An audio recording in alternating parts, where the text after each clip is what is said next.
누님, 밤새 규정 만들까? 공항에서 동안이며 중년의 미모의 여성을 건드린 조폭들, 그녀가 군 내부 저승사자인 방첩사령관이었던 이야기입니다. 구독과 좋아요를 해주시면 더 좋은 사연으로 보답하겠습니다. 고요했다. 소음이 없는 고요함이 아니었다. 수만의 목소리와 바퀴 구르는 소리, 안내 방송이 뒤섞인 거대한 혼돈 속에서 오직 그녀만이 홀로 고요한 섬처럼 존재했다. 김포국제공항 국내선 청사. 대한민국에서 가장 분주한 하늘 길목 중 하나인 이곳, 토요일 오후의 출발층은 여행의 설렘으로 들떠 있었다. 그리고 그 인파 한가운데 윤나경이 서 있었다. 그녀는 편안한 아이보리색 리넨 바지에 하늘색 실크 블라우스를 입고 있었다. 어깨에는 작은 가죽 가방 하나만 걸쳤다.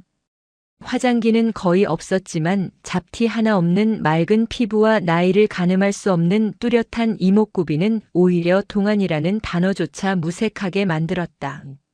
27이라 해도 32이라 해도 믿을 법한 외모였다. 하지만 그녀의 실제 나이는 50을 넘겼다. 그녀의 어깨에 놓인 가죽 가방 안에는 대한민국의 그 어떤 신분증보다 무거운 것이 들어있었다. 그녀의 진짜 신분. 육군 중장 3스타. 그리고 그녀의 직책은 대한민국 국군 전체의 피와 신경계를 감시하고 통제하는 심장부 국군방첩사령부 DSSC의 사령관이었다. 경기도 과천시의 지하 벙커에 위치한 그녀의 집무실은 청와대와 국방부 장관실을 제외하면 이 나라에서 가장 많은 비밀이 모이고 가장 치명적인 결정이 내려지는 곳 중 하나였다. 군 내부의 부패 척결, 방첩 활동, 대테러, 그리고 이 땅의 모든 군인이 국군이라는 이름에 부끄럽지 않도록 감시하는 감시자. 그것이 윤나경 중장의 일이었다. 그런 그녀가 지금 김포공항에 서 있는 이유는 하나였다. 휴가. 양양행. 15시. 아직 1시간 반이나 남았군. 그녀는 전광판을 보며 나지막이 중얼거렸다. 강원도 양양. 그곳에 위치한 군 소유의 작은 휴양소에서 그녀는 꼬박 3일간 전화기를 꺼둘 작정이었다. 지난 6개월간 북의 연이은 도발과 내부의 굵직한 비리 사건들을 쳐내느라 단 하루도 두 다리를 뻗고 자지 못했다. 평화롭군. 그녀는 자신 앞을 스쳐 지나가는 수많은 얼굴을 바라보았다. 저 평화를 지키기 위해 자신은 가장 어두운 곳에서 칼을 휘둘렀다. 그것이 그녀의 숙명이었다. 그녀는 탑승구 근처의 커피숍으로 향했다. 그때였다. 평화로운 공항의 소음 속으로 유독 불쾌하고 날카로운 고성이 파고들었다. 아씨, 장난하나. 이게 지금 서비스야? 목소리가 들려온 곳은 항공사 탑승 수속 카운터였다. 3명의 사내가 데스크의 여직원에게 무언가를 거칠게 항의하고 있었다. 손님 죄송합니다만 마감 시간은 규정이라서. 규정? 규정이 밥 먹여줘? 우리가 누군 줄 알고 규정 타령이야. 가장 목소리가 큰 사내는 머리를 붉게 물들인 거구였다. 키는 190에 육박했고 딱 붙는 검은색 셔츠 위로 짐승 같은 근육과 문신 자국이 울퉁불퉁 튀어나와 있었다. 그의 이름은 강백호. 서류상으로는 서울기동이라는 사설 경호업체의 대표였지만 실상은 김포공항 일대의 상권과 유흥가를 장악한 신흥 조폭의 두목이었다. 그의 옆에는 원숭이처럼 마르고 까불거리는 인상의 남자가 낄낄대고 있었다. 송태섭. 강백호의 입이자 돌격대장이었다. 누님, 우리가 그렇게 빡빡한 사람들 아니거든? 응? 우리 백호 형님이 지금 기분이 좀 안 좋으셔서 그래. 비행기는 놓쳤다 치고. 이 예쁜 누님이 대신 좀 놀아주면 안 되나? 송태섭이 카운터 안으로 몸을 기울이며 공포에 질린 젊은 여직원 이하나의 얼굴을 빤히 쳐다봤다. 아씨, 진짜 곱다. 냄새도 좋네. 너 몇 시에 끝나냐? 오빠들이랑 밤새 규정 한번 만들어 볼까? 노골적인 성희롱. 이하나는 얼굴이 새하얗게 질려 아무 말도 못하고 있었다. 그때 그들 앞을 가로막는 거대한 그림자가 나타났다. 그만하시죠. 항공사 지상직 승무원들의 팀장이자 별명이 고릴라인 채치수였다. 그는 웬만한 조폭보다 더 위압적인 덩치와 험악한 인상을 가졌지만 유니폼 넥타이를 단정하게 맨 모범 직원이었다. 강백호 씨, 영업 방해입니다. 그리고 저희 직원에게 하신 말씀 명백한 성희롱입니다. 당장 사과하고 이 구역에서 떠나주십시오. 강백호는 채치수를 보며 붉은 머리를 쓸어 넘기며 비웃었다. 오, 우리 고릴라 팀장님 나오셨네. 채치수 씨, 당신이 지금 나한테 영업을 가르쳐? 이 구역? 이 구역이 다 우리 서울 기동에서 관리하는 거 몰라? 당신들 우리가 눈 감아주니까 여기서 편하게 장사하는 거야. 안 그래? 강백호가 채치수의 가슴팍을 손가락으로 툭툭 찔렀다. 비행기. 까짓 거 다음 거 타면 돼. 근데 말이야. 내 동생이 지금 저 아가씨한테 꽂혔다잖아. 그럼 어떻게 해야겠어? 고릴라 내가 책임지고 저 아가씨 오늘 밤 우리한테 상납해야 하는 거 아니냐고. 무슨 그런 망발을. 채치수가 분노로 주먹을 쥐었을 때 강백호의 옆에 조용히 서 있던 마지막 사내 정대만이 한 걸음 나섰다. 그는 담배에 찌든 듯한 거친 인상이었다. 백호야. 말이 너무 길다. 그냥 저 고릴라 새끼 턱주가리를 날려버려. 강백호가 시익 웃었다. 그럴까? 그가 채치수를 향해 주먹을 들어 올린 순간 커피를 주문하려던 윤나경의 발걸음이 그들 쪽으로 조용히 방향을 틀었다. 그녀의 동안 얼굴에서 모든 표정이 사라졌다. 휴가는 다시 한번 그녀의 손을 떠나가고 있었다. 잠깐. 얼음처럼 차갑고 그러나 맑고 청아한 목소리. 강백호의 주먹이 공중에서 멈칫했다. 그를 포함한 서울 기동 일당과 겁에 질린 항공사 직원들, 그리고 멀찍이서 웅성거리던 승객들까지 모든 시선이 소리가 난 곳을 향했다.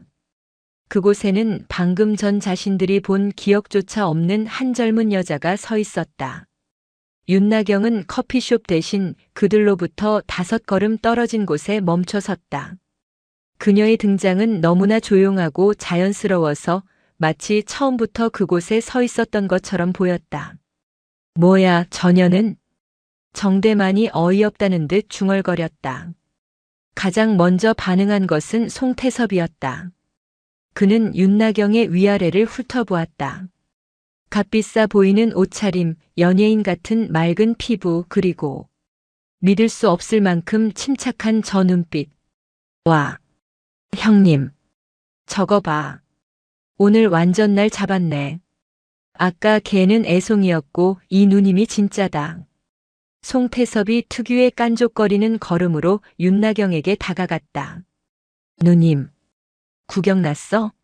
아니면 우리 백호 형님한테 관심 있어서 그래? 우리 형님이 한 주먹 하거든. 아니, 한 방을 하지. 그가 음흉하게 웃으며 윤나경의 어깨에 손을 올리려 했다. 몸매 보니까 관리 좀 받으셨나 봐. 겉은 이런데 속은 어떨지. 오늘 밤 우리 형님이랑 같이 관리 한번 받아볼. 송태섭의 손이 그녀의 어깨에 닿기 직전 윤나경의 손이 먼저 움직였다. 움직였다고 표현하기에도 민망할 만큼 빠르고 간결한 동작이었다. 그녀는 송태섭이 뻗은 손목을 잡지 않았다. 그저 자신의 손바닥을 들어 올려 뻗어오는 그의 손목 안쪽을 가볍게 톡하고 쳐올렸을 뿐이다. 하지만 그 톡하는 순간 송태섭은 자신의 손목부터 어깨까지 전기가 흐르는 듯한 격통과 함께 팔 전체의 감각이 사라지는 것을 느꼈다. 끄아. 그의 팔이 축 늘어졌다. 윤나경은 그 팔을 잡고 있던 것도 아니었다. 그저 그가 고통으로 몸을 웅크리는 동안 그의 명치에 손가락 두 개중지와 검지를 모아 가볍게 툭 하고 밀어 넣었다. 커! 송태섭은 비명도 지르지 못하고 그대로 뒤로 낮아빠졌다. 마치 거대한 망치에 맞은 것처럼 그는 숨이 막혀 꺽꺽거리며 바닥에서 새우처럼 몸을 말았다. 모든 일이 1초 안에 일어났다. 채치수도 이하나도 심지어 강백호와 정대만조차도 눈앞에서 벌어진 일을 이해하지 못했다. 저 가녀린 여자가 대체 무슨 짓을? 에이, 이게 같은 년이. 정대만이 늦게나마 상황을 파악하고 욕설을 내뱉으며 윤나경에게 달려들었다. 그는 싸움 경험이 많았다. 그는 주먹 대신 여자의 머리채를 잡으려 손을 크게 휘둘렀다. 윤나경은 피하지 않았다. 그녀는 정대만이 달려드는 보폭에 맞춰 오히려 한 걸음 안으로 파고들었다. 정대만의 손이 그녀의 머리카락을 스치고 허공을 잡았다. 위험하다. 정대만이 본능적으로 느낀 순간 그의 시야에 들어온 것은 윤나경의 팔꿈치였다. 퍽! 그녀의 팔꿈치가 정대만의 턱 정중앙을 아래에서 위로 정확하게 강타했다. 뼈와 뼈가 부딪히는 둔탁한 소리가 공항 바닥에 울렸다. 정대만은 그 자리에서 뇌가 흔들리는 충격과 함께 자신의 이빨 몇 개가 부러져 입안을 굴러다니는 것을 느꼈다. 그는 그대로 뒤로 벌러덩 낮아빠져 거품을 물고 경련을 일으켰다. 이제 남은 것은 강백호 하나였다. 강백호는 붉게 물든 머리카락이 쭈뼛 서는 것을 느꼈다. 그는 길거리 싸움에서 져본 적이 없었다. 하지만 이것은 싸움이 아니었다. 이것은 해체였다. 저 여자는 자신의 부하 2명을 벌레 잡듯이 아무런 감정에 동요 없이 가장 효율적인 방식으로 무력화시켰다. 너 뭐야? 강백호가 자신도 모르게 뒷걸음질 치며 물었다. 윤나경은 바닥에 쓰러진 2 사람에게 눈길도 주지 않고 강백호에게 천천히 걸어갔다. 또각또각. 그녀의 구두 소리가 공포에 질린 강백호의 심장 소리처럼 울렸다. 아까 내게 관심 있느냐고 물었지. 그녀가 강백호의 코앞에 섰다. 190에 육박하는 강백호가 170이 채 안 되는 윤나경을 내려다보는 구도였지만 그 위압감은 정반대였다. 그래. 아주 많아. 윤나경의 눈이 강백호를 스캔했다. 붉은 머리. 키는 188 전후. 체중은 90kg 이상. 근육량은 많으나 하체는 불균형. 오른손잡이. 훈련받지 않은 전형적인 길거리 싸움꾼.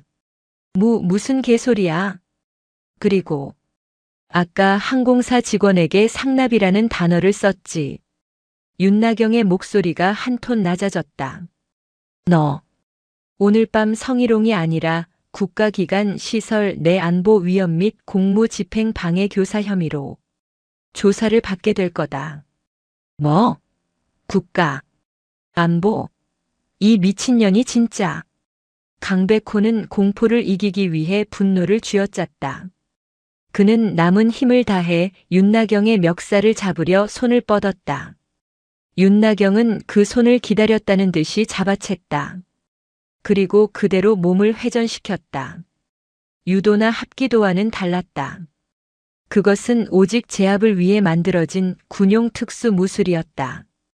강백호의 거대한 몸이 균형을 잃고 공중에 떴다가 바닥에 내다 꽂혔다. 쾅! 공항 대리석 바닥이 깨질 듯한 소음이 울렸다. 강백호는 숨을 쉴 수 없었다. 그의 등 뒤로 올라탄 윤나경이 그의 양팔을 등 뒤에서 꺾어 단 하나의 관절로 완벽하게 제압했다.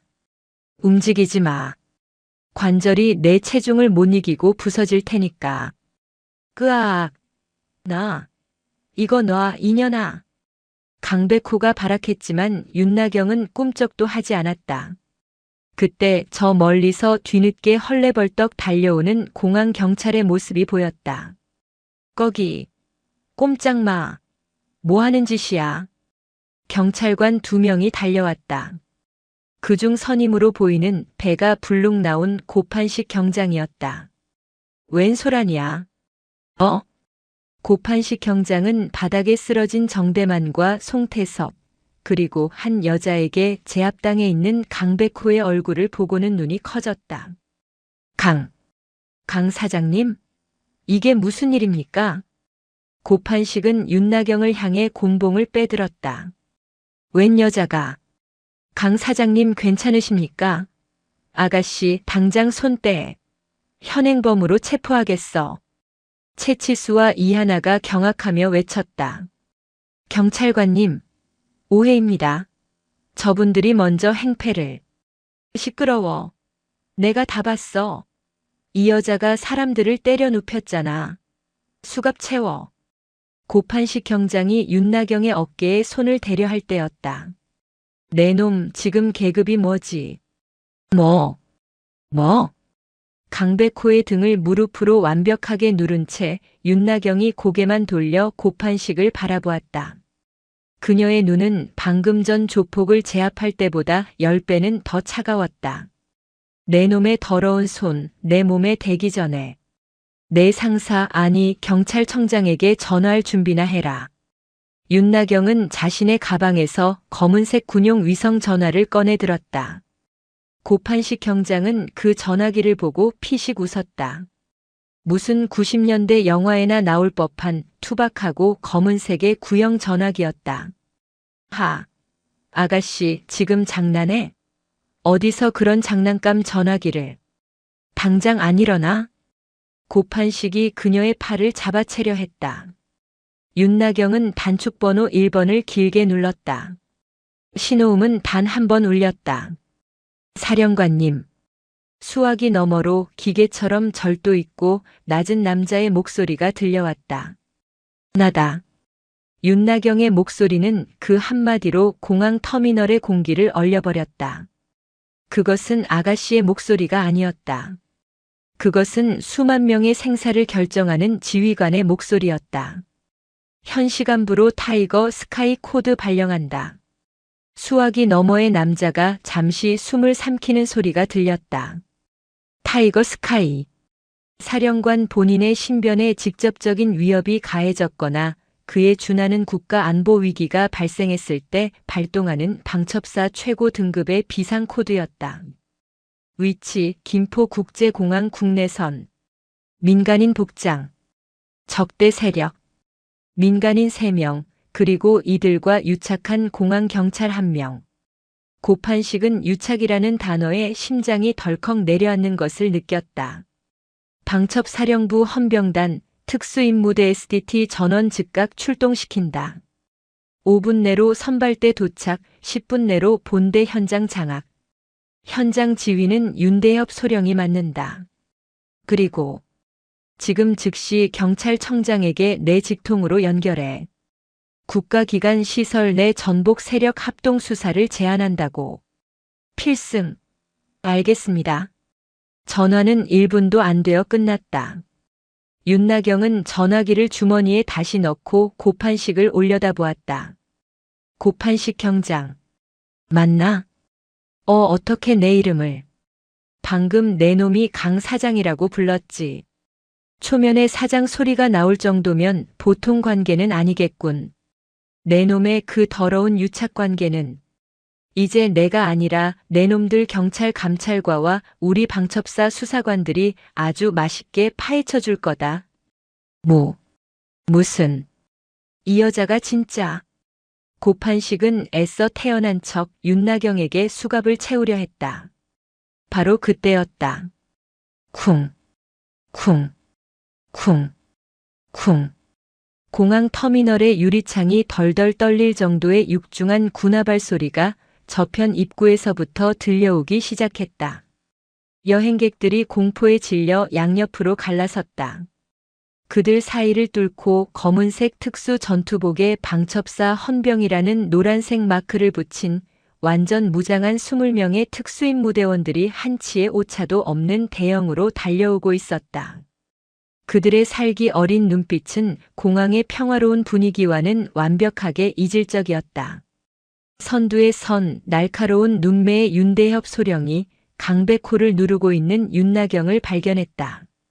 그는 그 자리에서 멈춰 서서 터미널이 떠나가라 외쳤다. 필승, 사령관님, 방첩사령부 헌병단 특임대장 소령 윤대협, 사령관님의 타이거 스카이 코드 발령에 따라 현장에 도착했습니다. 사령관님, 바닥에 깔린 강백호, 넋이 나간 고판식, 그리고 이 모든 것을 지켜보던 채치수와 이하나. 그 자리에 있던 모든 민간인의 귀에 사령관이라는 단어가 꽂혔다.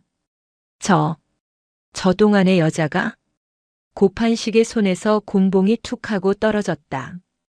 그의 다리가 사시나무처럼 떨리기 시작했다. 국군 방첩사령관, 육군 중장, 3스타, 대통령과 국방부 장관에게 직보를 올리는 군 내부의 저승사자. 자신이 감히 그 저승사자의 몸에 곤봉을 대고 수갑을 채우려 했다. 윤나경은 그제야 강백호의 등에서 천천히 일어났다. 그녀는 흐트러진 머리카락을 우아하게 쓸어 넘겼다. 윤소령, 수고했다. 아닙니다. 저기 쓰러진 두 놈, 그리고 바닥에 있는 이놈. 서울기동 대표 강백호 외 2명.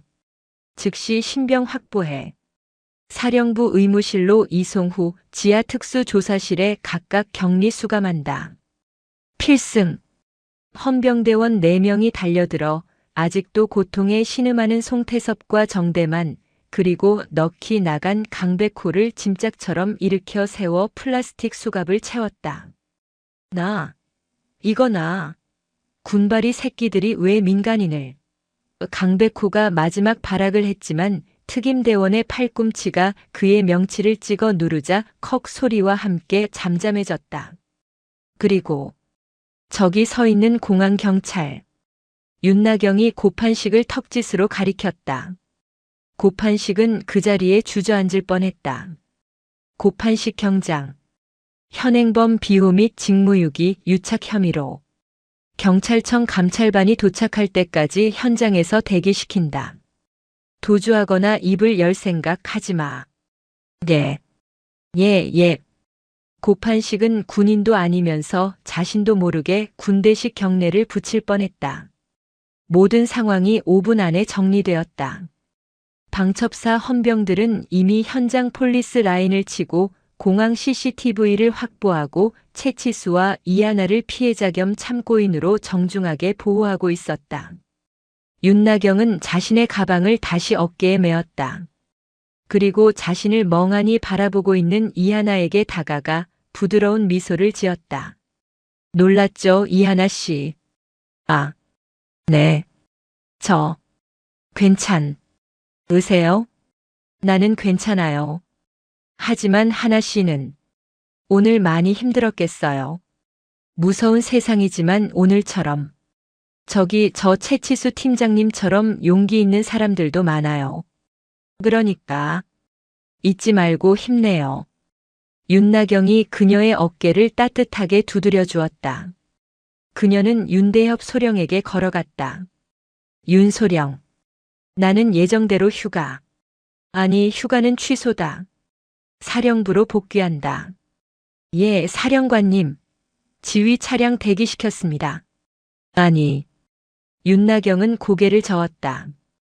그 전에 저놈들한테 내가 누군지, 그리고 앞으로 저놈들이 겪게 될 일이 무엇인지 아주 친절하게 설명해줘야겠다. 그녀는 헌병들에게 이끌려 차량으로 향하던 강백호 일당에게 다가갔다. 강백호, 내 놈들이 좋아하는 관리와 교육. 내가 아주 특별하게 시켜주지. 국군방첩사령부에서 운영하는 특별 교화 프로그램이라고. 아마 내 놈들은 지옥이 있다면 차라리 그곳으로 가고 싶다고 빌게 될 거다. 그녀의 미소는 그녀의 동안 얼굴과 어우러져 이 세상 그 어떤 위협보다도 치명적이고 아름다운 공포를 자아냈다. 환영한다. 나의 지옥에 온 것을. 김포국제공항에서 경기도 과천시로 향하는 길은 강백호의 인생에서 가장 길고 어두운 시간이었다. 그는 검은색 두건이 머리에 씌워진 채 손목에는 차가운 플라스틱 수갑이 채여 있었다. 그가 탄 차량은 창문이 모두 검게 칠해진 군용 호송밴이었다. 앰뷸런스도 경찰차도 아니었다. 그가 느낄 수 있는 것은 오직 바퀴가 노면을 구르는 진동과 자신을 짐짝처럼 양옆에서 압박하는 특수임무대원들의 단단한 근육뿐이었다. 송태섭과 정대만은 다른 차에 태워진 듯 했다.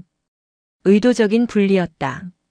서울 기동이라는 이름으로 뭉쳐다니던 그들의 유대감을 원천적으로 차단하고 각자를 고립된 개인으로 만드는 심리전의 시작이었다. 강백호는 침을 삼키려 했지만 입안이 바짝 말라붙어 혀가 입천장에 달라붙었다. 공포였다. 그는 수많은 싸움을 해봤고 유치장에도 여러 번 드나들었다. 하지만 지금의 공포는 차원이 달랐다. 경찰의 공봉이나 검사의 기소장이 주는 공포가 아니었다. 그것은 마치 거대한 기계의 톱니바퀴 속으로 빨려 들어가는 듯한 개인의 의지로는 절대 벗어날 수 없는 시스템의 공포였다. 그리고 그 시스템의 중심에는 그동안의 여자가 있었다. 사령관이라고 불린 여자.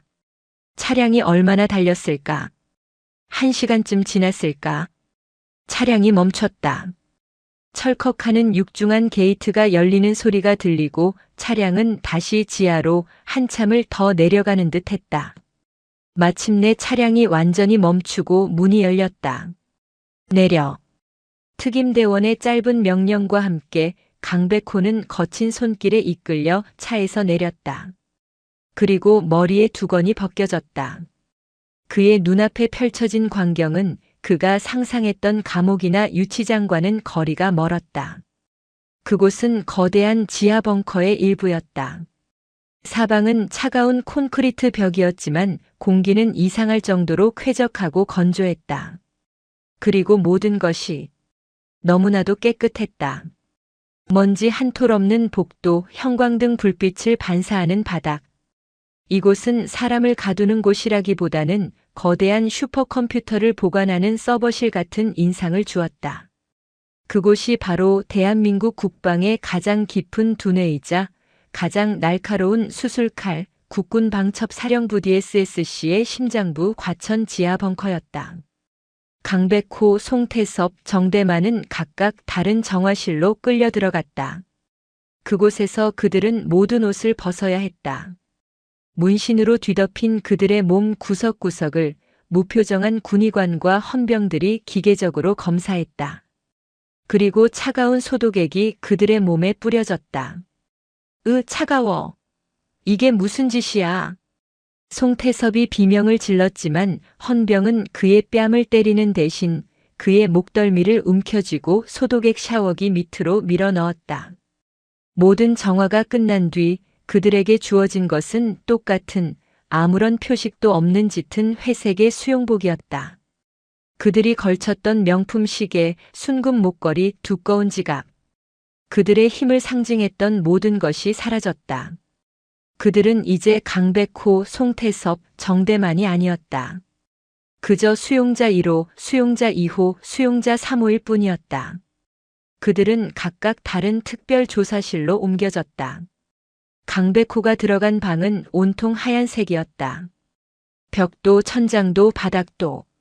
그리고 방 한가운데에는 바닥에 고정된 작은 책상과 의자 하나뿐이었다.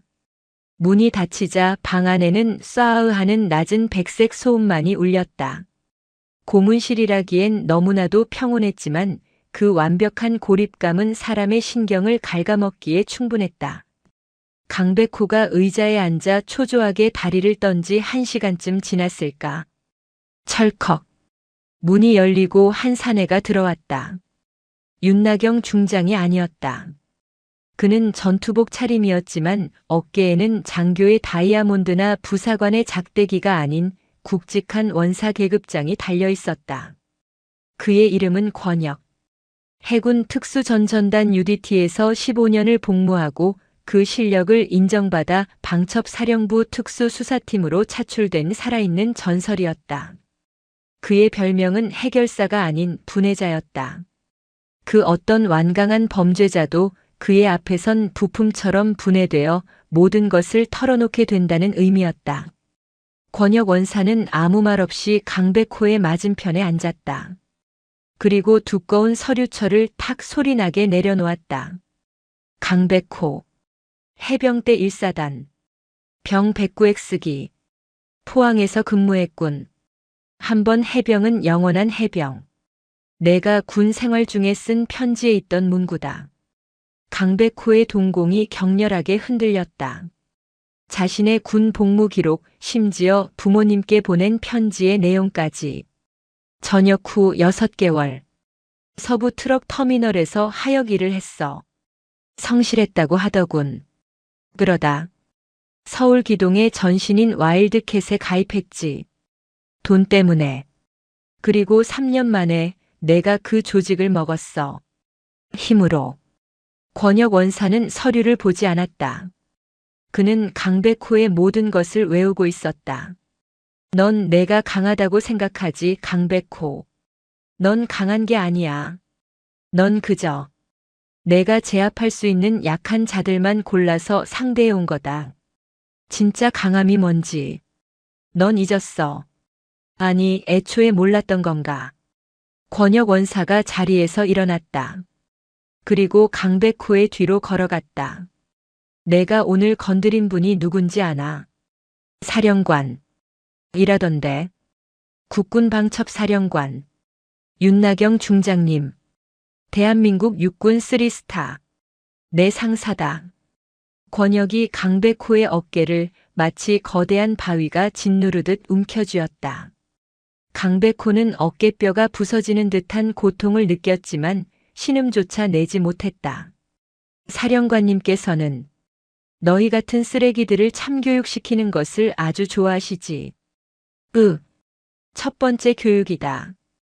힘의 재정에. 내가 가진 그 알량한 근육은 진짜 힘 앞에서는 아무 쓸모도 없다는 걸 깨닫게 해주지. 그 같은 시각 옆 조사실의 송태섭은 다른 방식의 교육을 받고 있었다. 그의 앞에는 윤대협 소령이 앉아 있었다. 송태섭. 말 많은 건 좋은 버릇이야. 특히 지금 같은 상황에선 난 아무것도 몰라요. 모른다고. 윤대협이 웃었다. 그는 태블릿 PC를 켜서 송태섭 앞에 내밀었다. 화면에는 인천의 한 낡은 수산시장에서 생선 상자를 나르고 있는 한 중년 여성의 모습이 실시간으로 나오고 있었다. 어머니? 내 어머니 박순애 여사. 매일 새벽 4시에 일어나서 저기서 일하시지. 류머티즘 관절염 때문에 손가락이 다 휘었는데도 아들 내미 용돈 준다고. 넌 그 돈 받아서 저기 강백호 밑에서 개처럼 지저대며 여자나 희롱하고 다녔고. 아니야. 내가 오늘 성희롱한 그 항공사 여직원. 이하나 씨. 그 사람 내 어머니랑 같은 병원 다니더군. 그 같은 의사한테서 관절염 약 타먹어. 근데 넌 내 어머니 같은 사람한테 밤새 규정을 만들자고 했지. 송태섭의 얼굴이 하얗게 질렸다. 두 번째 교육이다. 역지사지. 내가 뱉은 말의 무게가 내 가장 소중한 사람에게 어떻게 돌아가는지 깨달아라. 윤대협이 녹음기를 켰다. 자, 이제 말해봐. 강백호가 너희 서울 기동이 고작 공항 상인들 삥이나 뜯으려고 거기 있었던 건 아닐 테고. 진짜 목적이 뭐지? 송태섭은 무너졌다. 자신의 밑바닥 인생이 그리고 가장 신성하게 여겼던 어머니의 모습이 저 악마의 소나귀에 완벽하게 분석되어 있었다. 말할게요. 말할게. 물건이에요. 물건. 우리는 그냥 강 사장이 시켜서 물건만 날랐어요. 물건? 무슨 물건? 몰라요. 하지만 서 회장님이라는 분이 직접 공항에서 받는 물건이라고. 우리는 그냥 그 물건이 안전하게 나갈 때까지 경비만 섰어요. 서 회장, 서태웅이요. 하늘 물류 대표, 서태웅 회장. 드디어 윤나경 중장이 기다리던 이름이 튀어나왔다. 그녀는 자신의 집무실 거대한 모니터 월을 통해 이 모든 참교육 과정을 실시간으로 지켜보고 있었다. 그녀는 인터컴을 눌렀다. 윤소령. 확보해. 서태웅. 지금 당장. 과천 방첩사령부 지하 벙커의 공기는 윤나경 중장의 명령 하나에 차갑게 얼어붙었다. 서태웅이라는 이름이 지휘 통제실의 메인 스크린을 가득 채웠다. 하늘 물류. 김포와 인천 두 개의 국제공항을 기반으로 하는 거대 물류 회사. 서류상으로는 항공 화물 포워딩, 기내식 케이터링, 공항 면세품 운송 등을 주력으로 하는 매우 성공한 중견 기업이었다. 윤소령. 서태웅의 프로필. 예, 사령관님. 윤대협 소령이 스크린 옆에 서서 마치 작전 브리핑을 하듯 보고를 시작했다. 서태웅. 나이 48. 자수성가형 사업가. 10년 전 작은 용역 회사로 시작해 현재 김포국제공항 민간 화물 터미널의 지분 40% 이상을 보유 중입니다. 정계와 관계, 특히 국토교통부 항공정책실과 매우 유착이 깊은 것으로 보입니다. 정치권. 역시나 윤나경이 턱을 괴었다. 단순한 조폭 비리가 아니었다. 송태섭의 진술에 따르면 강백호의 서울 기동은 서태웅이 고용한 게에 불과합니다. 그들의 역할은 서태웅이 특별한 물건을 반출입할 때 공항 내부에서 소란을 피우거나 시선을 끄는 양동 작전을 담당했던 것으로 보입니다. 물건을 숨기기 위해 더 큰 소란을 피운다. 고전적이지만 효과적인 수법이군. 그렇습니다. 그리고 그 과정에서 공항 경찰 고판식 경장에게 정기적인 상납금을 제공하며 현장 통제를 용이하게 만들었습니다. 윤나경은 자리에서 일어났다. 그녀의 동안 얼굴은 차가운 분노로 굳어 있었다. 고판식은 꼴이다. 강백호도 꼴이야. 서태웅. 이놈이 몸통인지 아니면 더 큰 몸통의 꼴인지는 직접 만나봐야 알겠지. 그녀는 권혁 원사에게 연결했다. 권 원사. 강백호는 예, 사령관님. 지금 참교육 3단계 해병대 정신 주입 중입니다. 연병장에서 8강모 정신에 대해 다시 배우고 있습니다. 수화기 너머로 하나, 둘, 셋, 넷, 머리 박아 하는 쩌렁쩌렁한 군가가 희미하게 들려왔다. 강백호는 방첩사 헌병대 연병장 흙바닥에서 자신이 그토록 자랑스러워했던 해병대 시절의 대가리 바가를 수십 명의 헌병들 앞에서 홀로 하고 있었다. 그의 육체적 자존심은 이미 산산조각 나 있었다. 됐어. 그만 시키고 내 사무실로 데려와. 손님 맞을 준비를 해야지. 강백호는 땀과 흙먼지로 범벅이 된 채 사령관실로 끌려왔다. 그의 붉은 머리카락은 땀에 젖어 축 늘어져 있었다. 그는 윤나경의 거대한 집무 책상 앞에 서서 감히 고개도 들지 못했다. 앉아. 윤나경의 목소리에 그는 기계적으로 의자에 앉았다. 강백호. 넌 내가 해병인 게 자랑스러웠나? 내가 오늘 공항에서 보여준 모습은 해병이 아니었다. 그저 군복무 시절 배운 폭력으로 약자들을 괴롭히는 사회의 암세포였지. 죄송합니다. 내게 죄송할 것 없어. 넌 내가 배신한 해병대라는 이름에 사죄해야지. 윤나경은 그에게 물 한 잔을 건넸다. 강백호는 떨리는 손으로 물을 받아 단숨에 들이켰다. 서태웅. 윤나경이 본론을 꺼냈다. 강백호의 어깨가 움찔했다. 내 놈의 진짜 주인이더군. 내 놈은 그저 주인이 던져주는 뼈다귀나 받아먹는 개였고 송태섭이 다 불었다. 정대만도 마찬가지고. 넌 이제 혼자야 강백호. 서태웅은 지금쯤 내 놈의 꼬리를 자르고 도망갈 준비를 하고 있겠지. 그럴 겁니다. 강백호가 처음으로 입을 열었다. 그의 목소리는 완전히 죽어 있었다.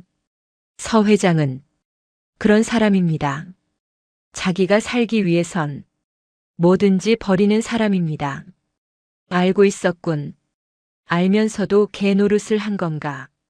돈 때문이었습니다. 그리고 무서웠습니다. 그 사람은 우리 같은 조폭과는 다릅니다. 뭐가 다르지? 그 사람은 힘이 있습니다. 진짜 힘이요. 경찰 고위 간부들, 국회의원들, 그 사람들과 매일 골프를 치는 사람입니다. 저 같은 놈은 그냥 발가락 떼만도 못하게 봅니다. 그 특별한 물건이 뭔지 아나?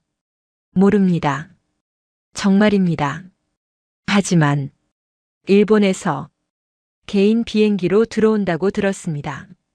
서 회장이 직접 세관도 거치지 않고 자기 하늘 물류 창고로 빼돌립니다. 우리는 그때마다 일부러 공항 다른 구역에서 소란을 피웠습니다. 공항 경찰들의 시선을 그쪽으로 돌리게요. 윤나경의 눈이 번뜩였다. 일본 개인 비행기 세관 통과 안함. 이것은 단순한 밀수가 아니었다. 이것은 공항 보안 시스템 전체가 붕괴되었다는 뜻이었다. 강백호, 내가 살 수 있는 길은 하나다. 윤나경이 일어섰다. 내가 버린 해병의 명예를 되찾을 기회를 주지. 그녀는 강백호의 눈을 똑바로 바라보았다.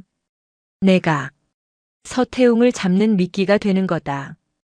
바로 그 시각, 서울 강남의 한 초호화 오피스텔. 하늘 물류의 회장 서태웅은 와인 잔을 흔들며 야경을 내려다보고 있었다. 그의 앞에는 고판식 경장의 상관인 공항경찰대 간부가 고개를 조아리고 있었다. 그래서 그 미친 여자가 강백호를 데려갔다 이 말인가? 예, 회장님. 국군방첩사령부였습니다. 중장 윤나경이라고 합니다. 쨍그랑. 서태웅이 와인 잔을 벽에 집어던졌다. 윤나경. 강철의 백목련 말인가? 젠장. 왜 그 여자가? 서태웅은 이 바닥의 생리를 잘 알았다. 경찰이나 검찰은 윗선을 통해 얼마든지 막을 수 있었다. 하지만 방첩사는 달랐다. 그들은 대통령 직속의 칼날이었다. 강백호 그 멍청한 새끼. 입을 열었겠군. 어떡하시겠습니까, 회장님? 어떡하긴. 꼬리 잘라야지. 서태웅이 휴대전화를 들었다. 나다. 플랜 B. 강백호. 그 새끼 당장 처리해. 그놈이 있던 곳, 그놈이 만난 놈들. 싹 다 지워. 그리고 난 지금 당장 일본으로 뜬다. 비행기 준비시켜. 예, 회장님. 서태웅은 급하게 옷을 갈아입었다. 윤나경. 내가 아무리 날고 기어도 여긴 내 하늘이야. 감히 내 비행기를 막을 순 없을걸. 그는 몰랐다. 그가 통화한 그 비서의 전화는 이미 방첩사령부의 특수감청팀에 의해 실시간으로 도청되고 있었다는 것을. 윤나경의 집무실 스피커폰에서 서태웅의 목소리가 울려 퍼졌다. 강백호. 처리하라고 하는군. 윤나경이 강백호를 싸늘하게 바라보았다. 강백호는 자신의 사형 선고를 직접 들은 사람처럼 얼굴이 잿더미가 되었다. 이제 알겠나? 내가 믿었던 주인의 실체를. 넌 이미 죽은 목숨이야, 강백호. 하지만 내 손을 잡으면 살 수 있어. 윤나경이 강백호의 어깨에 손을 올렸다. 그리고 내 놈을 처리하려 했던 내 놈의 주인에게 아주 통쾌한 복수를 할 기회를 주지. 어때? 해병. 마지막 전투 한번 화끈하게 해보겠나? 강백호는 떨리는 주먹을 쥐었다. 그의 눈에 깡패의 탐욕이 아닌 버림받은 해병의 분노가 불타오르기 시작했다. 명령. 내려주십시오. 김포국제공항은 다시 밤을 맞이했다. 하지만 이 밤은 어제의 평화로운 밤과는 질적으로 달랐다. 공항 관제탑의 핵심 요원들 그리고 보안 검색대의 책임자들은 자신들 옆에 조용히 서 있는 국군방첩사령부 소속의 군인들에 의해 사실상 통제되고 있었다. 작전명 클린 스카이. 윤나경 중장이 직접 명명한 서태웅 검거 및 공항 내부 부패 세력 일소 작전이었다. 사령관님. 목표 서태웅 이동 시작. 강남 오피스텔 출발, 공항 고속도로 진입했습니다. 예상 도착 시간 20분. 지하 벙커가 아닌 김포공항 외곽에 세워진 방첩사의 이동식 지휘 차량 CP 안에서 윤대엽 소령이 긴급하게 도고했다. 윤나경은 전투복이 아닌 어제와 같은 단정한 사복 차림으로 지휘석에 앉아 있었다. 우리 미끼는 네. 강백호, 권혁 원사와 함께 민간 화물 터미널 서태웅의 하늘 물류창고 4번에 진입 완료했습니다. 서태웅의 처리팀이 접근 중인 것도 확인했습니다. 좋아. 덫은 놔졌다. 윤소령, 자네는 B팀을 이끌고 서태웅의 개인 경납고로 가. 그놈이 비행기에 발을 디디는 순간 덮친다. 어떤 저항이든 즉각 무력화해. 필승. 알겠습니다. 그리고 권 원사. 그녀는 권혁 원사와의 무전 채널을 열었다. 예, 사령관님. 강백호. 다치게 하지 마. 그놈은 이 사건의 중요한 증인으로 다시 태어나야 하니까. 하지만 서태웅의 처리팀은 청소해도 좋다. 알겠습니다. 교육의 성과를 보여드리겠습니다. 같은 시각 하늘 물류 4번 창고. 강백호는 권혁 원사가 건네준 방탄조끼를 어색하게 착용하고 있었다. 에이, 이걸 왜? 내 놈의 전 주인이 보낸 친구들이 총을 들고 올지 칼을 들고 올지 모르니까. 죽긴 싫잖아. 권혁 원사가 K1 소총의 소음기를 점검하며 말했다. 정말. 저를 죽이러. 시끄러워. 그때 창고의 육중한 철문이 열리는 소리가 들렸다. 검은색 승합차 한 대가 불도 켜지 않은 창고 안으로 미끄러지듯 들어왔다. 차에서 내린 것은 검은 양복을 입은 4명의 사내였다. 그들은 서울 기동의 양아치들과는 눈빛부터 달랐다. 그들은 서태웅이 직접 고용한 전직 특수부대 출신의 해결사들이었다. 강백호. 회장님이 찾으신다. 조용히 따라와라. 선두에 선 사내가 품 안에서 권총을 꺼내며 말했다. 강백호는 권혁 원사를 쳐다봤다. 권혁은 어둠 속에서 고개를 끄덕였다. 싫다고 하면? 강백호가 용기를 내어 말했다. 그럼 여기서 죽어야지. 사내가 방아쇠를 당기려던 순간 퍽, 핑, 핑. 창고 2층의 레일에서 3발의 비살상 고무탄이 발사되었다. 사내들은 비명도 지르지 못하고 쓰러졌다. 어둠 속에서 방첩사 특임대원들이 그림자처럼 쏟아져 내려와 그들을 제압했다. 강백호는 이 모든 것이 30초도 안 되어 끝났다는 사실에 할 말을 잃었다. 권혁 원사가 강백호의 어깨를 툭 쳤다. 이게 내가 말한 진짜 힘이다, 강백호. 그리고 넌 방금 그 힘의 편에 섰어. 가자. 내 놈의 주인이 잡히는 걸 내 눈으로 직접 봐야지. 김포공항 개인 경납고. 서태웅의 검은색 마이바흐가 활주로에 미끄러지듯 멈춰섰다. 그의 개인 제트기 걸프스트림 G650이 금방이라도 이륙할 듯 엔진음을 울리고 있었다. 빨리. 서태웅이 차에서 내려 트랩을 향해 달려갔다. 그의 뒤를 사설 경호원들이 따랐다. 그가 트랩에 발을 올리려던 순간 서치라이트. 경납고의 모든 조명과 활주로에 대기 중이던 방첩사 차량들의 서치라이트가 일제히 제트기와 서태웅을 향해 쏟아졌다. 밤이 순식간에 대낮처럼 밝혀졌다. 멈춰라. 윤대협 소령의 확성기 소리와 함께 검은색 특수 전투복의 특임대원들이 사방에서 그들을 포위했다. 이 개자식들이. 서태웅의 경호원들이 총을 꺼내려 했지만 그들의 이마에는 이미 수십 개의 붉은색 레이저 포인트가 조준되어 있었다. 국군 방첩 사령부다. 무기를 버리지 않으면 그 자리에서 사살한다. 젠장. 서태웅은 모든 것이 끝났음을 직감했다. 그는 천천히 두 손을 머리 위로 올렸다. 그때 포위망을 뚫고 한 대의 검은색 세단이 활주로로 들어섰다. 그리고 차에서 내린 것은 단정한 사복 차림의 윤나경 중장이었다. 그녀는 또각또각 구두 소리를 내며 마치 패션쇼의 런웨이를 걷듯 서태웅에게 다가갔다. 서태웅 회장. 맞으시죠? 그녀의 동안 얼굴에는 모든 것을 끝낸 자의 여유로운 미소가 걸려 있었다.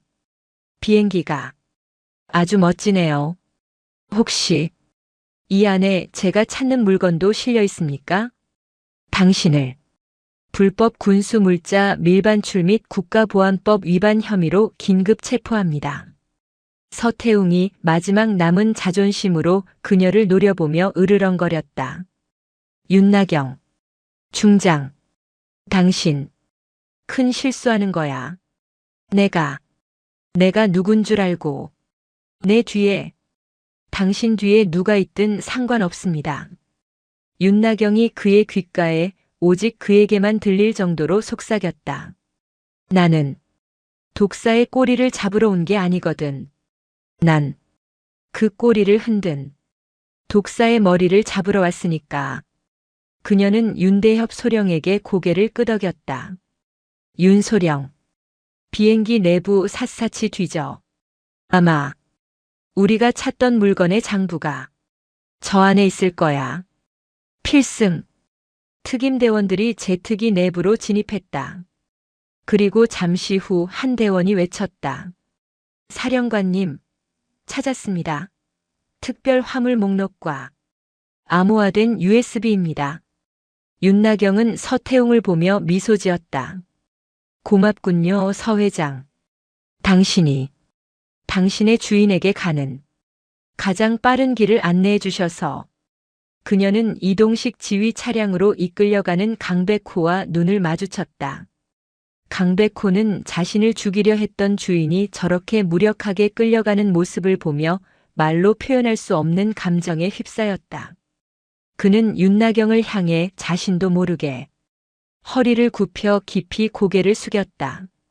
그의 참교육은 끝났고 개과천선의 첫걸음이 시작되고 있었다.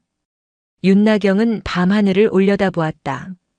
이제 진짜 청소를 시작해볼까? 경기도 과천시 국군방첩사령부 지하 벙커의 공기는 지상과는 다른 밀도를 가졌다. 그 중에서도 가장 깊고 가장 차가운 공기가 감도는 곳은 특수조사실이었다. 방음벽으로 마감된 하얀 방. 책상과 의자 외에는 아무것도 없어 시간의 흐름조차 잊게 만드는 그곳에 하늘 물류 대표 서태웅이 앉아 있었다. 그는 더 이상 강남의 호화로운 오피스텔에서 야경을 즐기던 회장이 아니었다. 값비싼 정장은 구겨졌고 머리는 헝클어졌으며 손목에는 차가운 수갑이 채여 있었다. 하지만 그의 눈빛만은 여전히 오만했다. 이게 무슨 짓들인지 압니까? 그가 맞은편에 앉은 그림자처럼 조용한 사내에게 말했다. 분해자 권역 원사였다. 당신들, 군바리들이지. 군대가 민간인을, 그것도 나 서태웅을 이렇게 불법으로 감금해? 내 변호사, 아니 검찰총장이 지금 나를 찾고 있을 거요. 당신들 전부 군복 벗을 준비해야 할 텐데. 권혁 원사는 아무 말 없이 서태웅이 10분째 떠드는 것을 지켜보기만 했다. 그는 서류를 넘길 뿐 서태웅에게 눈길 한 번 주지 않았다. 내 인내심에도 한계가 있어. 당장. 시끄럽군. 권혁 원사가 처음으로 입을 열었다. 그의 목소리는 마치 깊은 바다 밑바닥에서 울리는 듯 낮고 무거웠다. 서태웅. 당신이 지금부터 만날 변호사는 군 검찰관이 될 거요. 그리고 당신을 찾을 사람은 검찰총장이 아니라 당신의 주인이 보낸 청소부들이겠지. 무슨. 강백호를 처리하라고 지시했더군. 당신을 위해서 10년간 개처럼 일한 놈을. 당신도 그렇게 처리될 거라는 생각은 안 해봤나? 서태웅의 얼굴이 순간 굳었다. 권혁 원사는 맞은편 벽에 설치된 거대한 화면을 켰다. 그곳에는 복잡한 암호로 가득 찬 컴퓨터 화면이 떠 있었다. 윤대엽 소령이. 당신의 그 멋진 개인 비행기에서 회수한 물건이요. 우리 사령부 사이버팀이 밤새도록 뜯어봤지. 당신 단순히 밀수만 한 게 아니더군. 화면이 바뀌었다. 암호가 풀린 문서 하나가 화면을 가득 채웠다. 그것은 선적 목록이었다. 이게 뭔지 아나? 권혁이 물었다. 산업기계 부품이요. 정당하게 수입. 거짓말. 권혁이 책상을 쾅 내리쳤다. 이건 대한민국 율곡전자에서만 생산되는 차세대 반도체 제조 공정에 필요한 초임계 식각 장비의 핵심 모듈이다. 이 나라가 앞으로 50년을 먹고 살 기술이지. 법으로 전략 물자로 묶여 있어 우리 우방국들에게조차 수출이 금지된 물건이다. 권혁이 서태웅의 멱살을 잡아채 화면 앞으로 끌고 갔다. 근데 넌 이 귀한 걸 일본을 경유해서 어디로 빼돌렸지? 서태웅의 눈이 격렬하게 흔들렸다. 말해, 이 반역자 새끼야. 내 놈의 주인이 누구야? 같은 시각 사령관실. 윤나경 중장은 지휘 통제실의 메인 스크린을 통해 권혁 원사의 모든 신문 과정을 지켜보고 있었다. 그녀의 동안 얼굴은 분노로 차갑게 식어 있었다. 이대령. 예, 사령관님. 윤대엽 소령이 그녀의 뒤에서 부동자세로 섰다. 서태웅이 입을 열 때까지 기다릴 시간이 없다. 그놈이 꼴이라면 꼬리를 흔든 머리는 이미 도망갈 준비를 마쳤을 거다. 하지만 확보된 증거만으로는 서태웅 개인의 밀수 혐의로 끝날 수 있습니다. 그 머리를 특정할 수 있다. 윤나경이 화면의 한 부분을 가리켰다. 서태웅의 USB에서 나온 암호화된 자금 흐름도였다. 돈은 수백 개의 유령 회사를 거치며 세탁되었지만 그 최종 종착지는 단 하나를 가리키고 있었다. 유성그룹과 USEONG GR5UP. 윤대엽의 눈이 커졌다. 유성그룹. 대한민국 재계 서열 5위. 반도체, 중공업, 바이오를 아우르는 거대한 괴물. 이 나라 경제의 기둥 중 하나. 설마 유성그룹이. 서태웅의 하늘 물류는 유성그룹이 10년 전 분사시킨 자회사 중 하나다. 그리고 율곡전자는 유성그룹의 핵심 계열사지. 제놈들의 기술을 제놈들이 빼돌리고 있었던 거야. 도대체 왜? 돈. 윤나경이 짧게 말했다. 돈 그리고 힘. 유성그룹의 황필상 회장. 그는 이 나라의 경제를 넘어 정치와 안보까지 손에 넣고 싶었던 거다. 적성국에 우리의 핵심 기술을 팔아넘기고 그 대가로 천문학적인 검은 돈과 그 나라에서의 독점적인 사업권을 보장받았겠지. 이건 반역입니다. 윤대엽의 목소리가 떨렸다. 그래, 반역이다. 바로 그때였다. 사령관실의 가장 깊숙한 곳에 숨겨진 전화기, 오직 청와대와 대통령에게만 연결되는 붉은색 직통 전화기가 울렸다. 윤대엽이 마른 침을 삼켰다. 윤나경은 담담하게 수화기를 들었다. 필승. 국군방첩사령관 윤나경입니다. 수화기 너머에서는 대통령의 목소리가 아닌 차갑고 무게감 있는 비서실장의 목소리가 들려왔다. 윤 중장. 지금 무슨 일을 벌이고 있는지 압니까? 국가의 안보를 바로 세우는 저의 임무를 수행 중입니다. 임무? 윤 중장. 지금 김포공항이 마비되었소. 재계 5위인 유성그룹의 물류 라인이 방첩사의 무장병력에 의해 점거되었다는 보고가 빗발치고 있소. 이게 윤 중장이 말하는 임무요? 범죄의 현장을 확보하는 중입니다. 윤 중장. 비서실장의 목소리가 날카로워졌다. 황필상 회장은 이 나라 경제 그 자체요. 그가 무너지면 대한민국 수출길이 막히고 수십만 개의 일자리가 사라집니다. 윤 중장의 그 정의감 때문에 나라 경제를 통째로 말아먹을 작정입니까? 지금 당장 유성그룹에서 병력 철수시키시오. 그리고 서태웅 건은 검찰로 이관하시오. 이건 대통령님의 뜻이요. 딸칵. 전화가 끊어졌다. 윤대협이 사색이 되어 윤나경을 바라보았다. 사령관님, 대통령께서. 윤나경은 수화기를 내려놓았다. 그녀의 눈은 분노가 아닌 차가운 결의로 불타고 있었다. 대통령께서는 뜻이라고 하셨지. 명령이라고는 안 하셨다. 예. 그리고 설령 명령이라 하셔도. 그녀는 자리에서 일어나 벽에 걸린 자신의 군도를 바라보았다. 국민의 생명과 국가의 안보를 일개 기업인의 탐욕과 맞바꾸라는 명령이라면 나는 그 명령을 거부한다. 그녀는 인터컴을 눌러 권혁 원사가 있는 조사실과 연결했다. 권 원사. 서태웅이 아직도 입을 열지 않나. 예, 사령관님. 뼈는 몇 개 부러뜨릴 수 있겠으나. 됐다. 시간 없어. 윤나경이 지휘 통제실의 모든 카메라와 마이크를 향해 말했다. 지금부터 2단계 강철의 백목련 작전을 개시한다. 그녀는 윤대협을 돌아보았다. 윤소령. 서태웅을 데리고 강백호에게 가야겠다. 예. 개에게는 개를 물게 해야지. 서태웅이 두려워하는 것은 황필상 회장뿐만이 아니었어. 자신을 대신해 모든 것을 알고 있는 강백호. 그놈이 살아있다는 것이 서태웅에게는 가장 큰 공포가 될 테니까. 윤나경의 눈빛이 거대한 용의 심장을 꿰뚫을 준비를 마친 사냥꾼의 그것처럼 빛나고 있었다. 국군방첩사령부 지하 벙커의 존재 목적은 보안과 방어였다. 하지만 지금 이곳은 대한민국에서 가장 공격적인 창의 역할을 하고 있었다.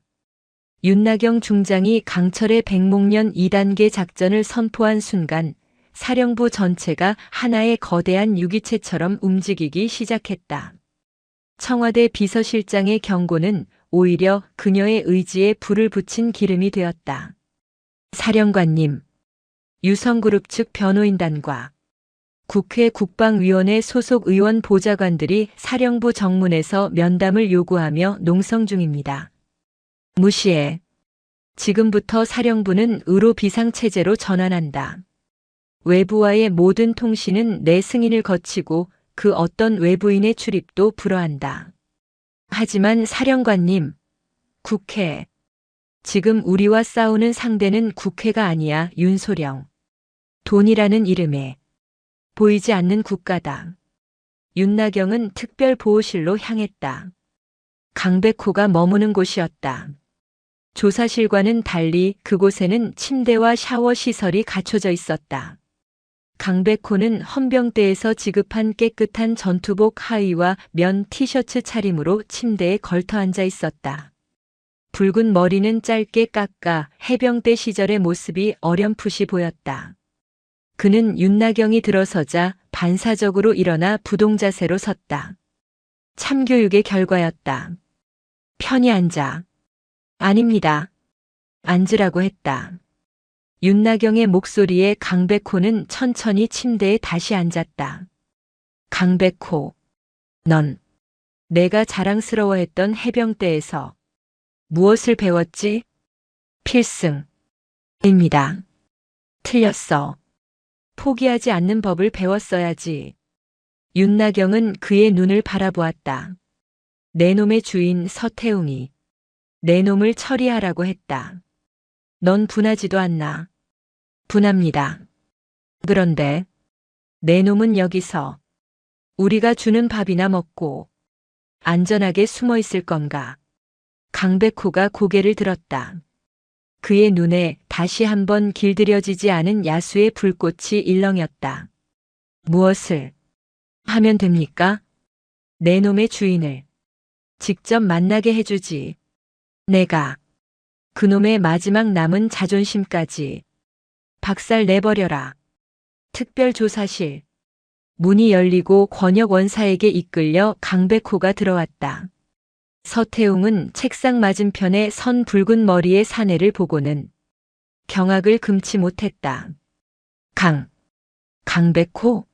네. 내가 왜? 회장님, 오랜만입니다. 강백호의 목소리는 낮고 차분했다. 하지만 그 안에는 억눌린 분노가 용암처럼 들끓고 있었다. 아직 처리가 안 됐더군요, 제가. 서태웅은 자신이 벼랑 끝에 몰렸음을 직감했다. 강백호가 살아있다. 그리고 방첩사의 손에 있다. 이것은 자신이 황필상 회장에게 버림받을 완벽한 명분이 되었다. 강 실장. 오해야. 내가 널 얼마나. 닥치시죠. 강백호가 권혁 원사의 재질을 뿌리치고 책상을 뛰어넘어 서태웅의 멱살을 움켜쥐었다. 에이, 이건 알아. 군바리들. 뭐해. 서태웅이 비명을 질렀지만 권혁 원사는 그저 팔짱을 끼고 지켜볼 뿐이었다. 내가 당신 밑에서 10년을 개처럼 일했소. 당신이 시키는 일이라면 사람을 패고 협박하고 내 영혼을 팔아서 당신을 지켰다고. 강백호의 주먹이 부들부들 떨렸다. 근데 날 처리해. 내가 당신의 그 더러운 비밀을 다 알고 있으니까. 오해야. 오해? 좋아. 그럼 유성타워 지하 44층에 있는 그 방도 오해인가? 순간 서태웅의 눈이 공포로 굳어졌다. 그리고 그 순간을 윤나경은 집무실 모니터를 통해 놓치지 않았다. 유성타워 지하 44층. 서태웅은 자신이 돌이킬 수 없는 말을 들었다는 것을 깨달았다. 강백호. 그놈은 알아서는 안 될 것까지 알고 있었다. 네. 내가 어떻게 해. 당신이 취해서 딱 한 번 말했지. 진짜 금고는 아무도 모르는 땅 밑에 있다고. 회장님의 보물들이 거기에 다 잠자고 있다고. 저 새끼 입을 막아. 서태웅이 발악했다. 강백호가 주먹을 들어 올렸다. 그리고 서태웅의 얼굴이 아닌 그 옆에 콘크리트 벽을 내리쳤다. 쾅! 벽이 울리고 강백호의 손등에서 피가 터져 나왔다. 난 당신 같은 쓰레기랑 달라. 강백호는 피 흘리는 손을 들어 서태웅의 뺨을 툭툭 쳤다. 난 여기서 다시 태어날 거다. 당신은 여기서 영원히 썩어. 강백호는 서태웅을 내팽개치고 조사실을 걸어 나왔다. 윤나경의 집무실. 유성타워. 지하 44층. 그녀의 입가에 차가운 미소가 번졌다. 윤소령. 지금 당장 유성타워의 건축도면 보안 시스템. 동원할 수 있는 모든 걸 동원해서 띄워. 그리고 권 원사. 예, 사령관님. 우리 참교육 수료생 강백호에게 진짜 해병이 될 기회를 줘야지. 특임대에 합류시킨다. 그놈이. 그 방의 문을 열어야겠다. 하지만 사령관님, 강백호는 민간인. 지금부터 그는 방첩사령부의 특수작전 요원이다. 내가 임명하지. 바로 그때 지휘 통제실 전체에 붉은색 경보등이 깜빡이기 시작했다. 외부의 공격이 아니었다. 내부의 움직임이었다. 사령관님, 방금 국방부 장관 명의로 사령관님의 직무정지 명령이 하달되었습니다. 그리고 사령부의 지휘권이 합동참모본부 감찰실로 이관된다는 윤대엽이 다급하게 외쳤다. 용의 그림자가 마침내 윤나경의 목을 조르기 시작한 것이다. 황필상 회장이 청와대를 넘어 국방부 장관까지 움직인 것이었다. 윤나경은 자신의 어깨에 달린 빛나는 세 개의 별을 바라보았다. 직무정지라. 좋군. 사령관님, 내가 더 이상 사령관이 아니라면 사령관으로서의 규칙에 얽매일 필요도 없다는 뜻이겠지. 그녀는 자리에서 일어나 벽에 걸린 군도가 아닌 캐비닛 깊숙한 곳에서 검은색 아무런 표식도 없는 특수 방탄복과 권총을 꺼내 들었다. 윤소령, 권원사, 그리고 강백호. 그녀가 인터컴을 통해 사령부의 핵심 요원들을 호출했다. 지금부터 정규군의 작전은 끝났다. 비인가 작전을 개시한다. 나와 함께 지옥에 갈 준비가 되었나? 그녀의 눈은 강철의 백목련이라는 그녀의 별명처럼 차갑고도 아름다운 광기로 불타고 있었다. 그녀는 군복을 벗는 한이 있더라도 저 거대한 용의 심장을 찢어밟길 작정이었다. 서울의 밤하늘, 그 중에서도 가장 빛나는 심장부인 강남. 그곳의 거대한 바벨탑처럼 솟아오른 유성타워. 황필상 회장의 탐욕과 권력을 상징하는 그 건물은 철옹성 그 자체였다. 하지만 모든 철옹성에는 쓰레기가 나가는 구멍이 있기 마련이다. 유성타워 지하 5층, 거대한 폐기물 처리장. 음식물 쓰레기의 시큼한 냄새와 소독약 냄새가 뒤섞인 혼탁한 공기 속으로 한 대의 낡은 폐기물 수거 트럭이 미끄러져 들어왔다. 아이디 카드. 피곤에 절은 보안 요원이 트럭 운전석을 향해 손을 내밀었다. 운전석에서 내린 것은 양호열이라는 이름표를 단 지저분한 작업복 차림의 사내였다. 아예. 여기. 보안 요원이 카드를 받아 리더기에 대는 순간 트럭의 조수석과 뒷좌석에서 검은 그림자 셋이 튀어나왔다. 퍽, 크, 쉿. 보안 요원은 비명도 지르지 못하고 권혁 원사의 손에 목덜미가 잡혀 그대로 기절했다. 동시에 윤대협 소령이 보안실의 CCTV를 무력화하고 내부 통신망을 장악했다. 그리고 마지막으로 내린 사내. 강백호였다. 그는 양호열의 어깨를 툭 쳤다. 고맙다 호열아. 백호 형. 이게 대체 무슨 일이야? 형. 감옥 간 줄 알았는데 더 큰 감옥을 청소하러 가는 길이다. 강백호는 양호열이 건네준 유성타워 내부 관리자용 마스터키 카드를 받아들었다. 넌 어서 빠져나가. 이 일은 우리가 알아서 해. 형. 조심해. 여긴 진짜 괴물이 사는 곳이야. 양호열의 트럭이 사라지고 지하 5층 폐기물 처리장에는 어둠과 함께 4명의 침입자만이 남았다. 권혁, 윤대협, 강백호. 그리고 오랜만에 맡아보는군. 이 더러운 냄새. 트럭의 화물칸, 쓰레기 더미를 위장한 비밀 공간에서 윤나경 중장이 모습을 드러냈다. 그녀는 방탄복 위에 유성타워의 청소부 유니폼을 덧입고 머리에는 모자를 깊게 눌렀었다. 그녀의 동안 얼굴은 이 기괴한 변장 속에서도 섬뜩할 정도로 침착했다. 그녀의 직무 정지는 이미 사령부 전체에 공표되었다.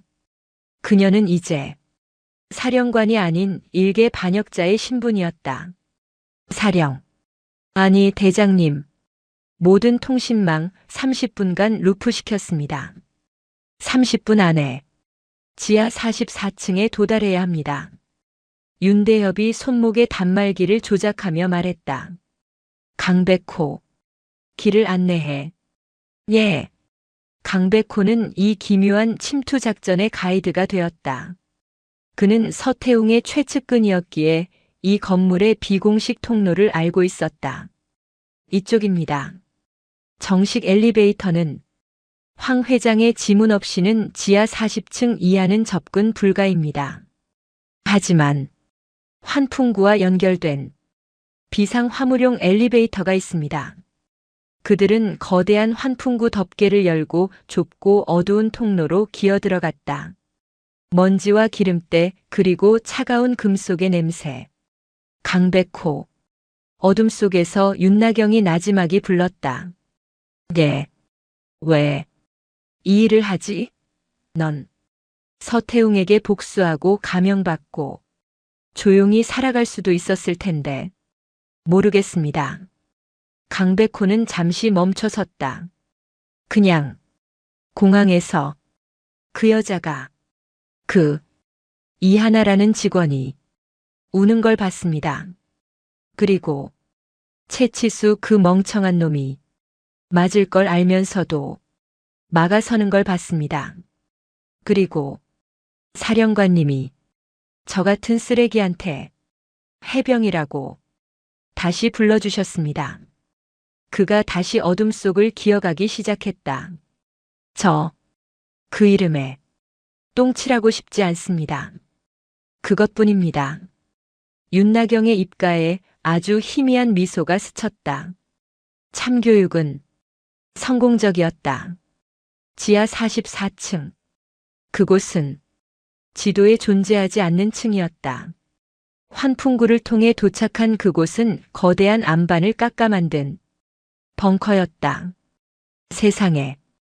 윤대엽이 경악했다. 그곳은 단순히 황필상의 비밀 금고가 아니었다. 그것은 또 하나의 지휘 통제실이었다. 수십 개의 슈퍼컴퓨터 서버가 돌아가고 있었고 벽면에는 대한민국 전력망, 통신망 그리고 국방부의 전술 지휘 통제 체계 시사아이와 유사한 시스템이 실시간으로 표출되고 있었다. 이건 백도어야. 윤나경이 중얼거렸다. 저놈. 단순히 기술을 빼돌린 게 아니었어. 유성그룹이 납품한 모든 국방, 공공 시스템에 이 벙커로 연결되는 뒷문을 심어놨던 거야. 황필상은 대한민국 전체를 자신의 소나기에 넣고 원격으로 조종할 수 있는 길을 만들고 있었던 것이다. 권 원사 강백호. 입구 확보. 윤소령. 저 서버. 통째로 확보한다. 당장 데이터 추출 시작해. 예. 알겠습니다. 윤대엽이 자신의 단말기를 메인 서버에 연결했다. 데이터가 이동하기 시작했다. 10%, 20%. 그때였다. 철컥, 철컥, 철컥. 벙커의 유일한 입구인 거대한 강철문이 저절로 닫히기 시작했다. 적습이다. 권혁 원사가 소리쳤다. 동시에 벙커 내부의 모든 조명이 붉은색 비상등으로 바뀌고 날카로운 경보음이 울려 퍼졌다. 침입자, 침입자.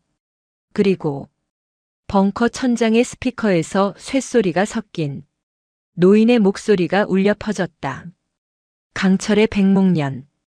윤나경 중장. 아니, 이젠 그냥 윤나경인가. 황필상 회장이었다. 그는 이 모든 것을 처음부터 지켜보고 있었다. 내 쥐덫에 제 발로 걸어 들어와 주다니. 고맙군 그래. 윤나경은 서버에 연결된 단말기를 바라보았다. 데이터 추출은 50%. 이게 무슨 강철 문이 쾅 하는 굉음과 함께 완전히 닫혔다. 그들은 완벽하게 갇혔다. 내년이 감히 내 작품을 망치려 했지. 내년 덕분에 내 계획이 조금 앞당겨졌을 뿐이야. 무슨 짓을 한 거냐 이 반역자. 윤나경이 스피커를 향해 소리쳤다. 하하. 황필상의 광기 어린 웃음소리가 벙커를 채웠다. 지금쯤 내년이 자랑스러워하는 그 국방망은 심각한 오류에 빠졌을 거다. 그리고 동해의 그 작은 섬 위로 아주 재미있는 불꽃놀이가 시작될 게야. 윤나경은 황필상이 무슨 말을 하는지 깨닫고 사색이 되었다. 너 자동 방어 시스템을. 그래. 아주 우연한 사고로 동해안의 미사일 기지가 일본을 향해 불을 뿜게 되겠지. 전쟁. 그래, 전쟁이야말로 이 늙은이의 유성그룹이 다시 한번 도약할 수 있는 최고의 기회가 아니겠나. 이 미친. 그리고 넌 그 모든 것을 막으려 했던 영웅으로 이 차가운 벙커에서 조용히 순직 처리될 거다. 아주 명예로운 죽음이지. 안 그런가, 윤 중장? 스피커가 꺼졌다. 그리고 벙커 내부의 산소 농도 표시기가 서서히 붉은색으로 변하기 시작했다. 치익. 환풍구에서 공기가 빠져나가는 소리가 들려왔다. 그들은 질식사할 운명에 처했다. 윤대엽이 다급하게 외쳤다. 대장님, 데이터 추출 90%. 윤나경은 닫힌 강철 문을 바라보았다. 그리고 자신의 권총을 뽑아들었다. 윤소령, 추출이 완료되면 내 목숨을 걸고 저 데이터를 지켜라. 대장님, 권 원사 강백호. 이 문 부술 수 있겠나. 권혁 원사가 강철 문을 두드려 보곤 고개를 저었다. 두께가 1미터는 되는 것 같습니다. 이건 전술 폭약이 없으면. 젠장. 그때 강백호가 벙커 한 구석에 낡은 배전반을 가리켰다. 그것은 서태웅이 말했던 황 회장이 유일하게 두려워하는 것. 이 벙커의 유일한 수동 제어 장치였다. 저걸 열면 어떻게 될지 모릅니다. 상관없어. 윤나경이 달려갔다. 하지만 배전반은 두꺼운 잠금 장치로 잠겨 있었다. 비켜. 강백호가 자신의 온몸을 거대한 망치처럼 날려 잠금 장치를 향해 몸을 던졌다. 쾅! 강백호의 온몸이 20년 넘게 쌓아온 분노와 10년간의 더러운 폭력, 그리고 이제 막 깨달은 1g의 명예를 모두 싣고 낡은 배전반의 잠금 장치를 향해 날아갔다. 그것은 강철과 뼈가 부딪히는 소리가 아니었다. 그것은 한 남자의 과거가 그의 미래를 열기 위해 스스로를 파괴하는 소리였다. 잠금 장치는 부서졌지만 강백호의 어깨뼈 역시 끔찍한 소리와 함께 으스러졌다. 그는 바닥을 나뒹굴었다. 하지만 그의 눈은 광기에 가까운 희열로 불타고 있었다. 열렸습니다. 치익. 배전반의 덮개가 열리자 그 안에는 수백 가닥의 전선과 함께 이 벙커의 모든 생명줄을 통제하는 수동 차단기가 붉은 빛을 뿜어내고 있었다. 대장님, 데이터 98%. 산소 농도 5분 후 임계점. 윤대협과 권혁이 동시에 외쳤다. 시간은 황필상의 편이었다. 윤소령, 데이터를 지켜. 윤나경은 비명을 지르듯 외치며 차단기를 향해 몸을 날렸다. 하지만 그녀의 손이 차단기에 M, A, S, S. 매시브 아크 서지 시스템. 황필상이 심어둔 마지막 함정, 이중 보안 트랩이었다. 안 돼. 만지지 마십시오. 권혁 원사가 소리쳤다. 하지만 강백호가 더 빨랐다. 그는 부서진 어깨를 이끌고 윤나경을 옆으로 밀쳐내며 자신의 거대한 몸으로 차단기 자체를 감싸 안았다. 사령관님. 그가 차단기를 움켜쥐고 있는 힘껏 아래로 내렸다. 콱! 수만 볼트의 전류가 강백호의 몸을 처리장치 삼아 벙커의 모든 시스템으로 역류했다. 그것은 황필상의 백도어를 태워버리고 동시에 닫혔던 강철 문을 강제로 여는 마지막 리셋 스위치였다. 강백호. 윤나경의 절규와 함께 강백호의 몸이 검은 숫덩이처럼 타오르며 튕겨나갔다. 지지직. 온몸에서 연기가 피어올랐다. 기. 쿵. 거대한 강철문이 전력 차단과 동시에 육중한 소리를 내며 열렸다. 신선한 지하 공기가 벙커 안으로 밀려 들어왔다. 네. 대장님. 데이터 100% 확보 완료. 윤대협이 눈물이 고인 눈으로 단말기의 녹색 불빛을 확인했다. 윤나경은 쓰러진 강백호를 향해 기어갔다. 그는 아직 숨이 붙어 있었다. 그의 입이 재가 되어버린 목소리로 간신히 움직였다. 배, 병, 금, 지. 그는 자신이 되찾고 싶었던 해병의 긍지를 마지막 순간에 증명했다. 그는 권총으로 자신의 손을 꿰뚫었던 그 손으로 자신의 목숨을 걸고 국가의 심장을 구했다. 윤나경은 강백호의 타버린 손을 움켜쥐었다. 그녀의 동안 얼굴은 분노와 슬픔으로 일그러져 있었다. 권 원사. 강백호. 후송한다. 무슨 수를 써서라도 살려내. 예, 알겠습니다. 윤소령. 예, 대장님. 내가 확보한 그 데이터. 지금 당장 이 벙커의 통신망을 이용해서 그분께 직접 전송해. 예. 하지만 대장님. 직무 정지. 이제 상관없다. 윤나경은 일어섰다. 그녀의 눈은 지옥의 불을 담은 듯 이글거렸다. 데이터 전송 즉시 국군 미사일 사령부 사령관 원주 비호부대로 직통 연결해. 내 인증 코드를 대고 강철의 백목련이 작전 중지를 명령한다고 전해라.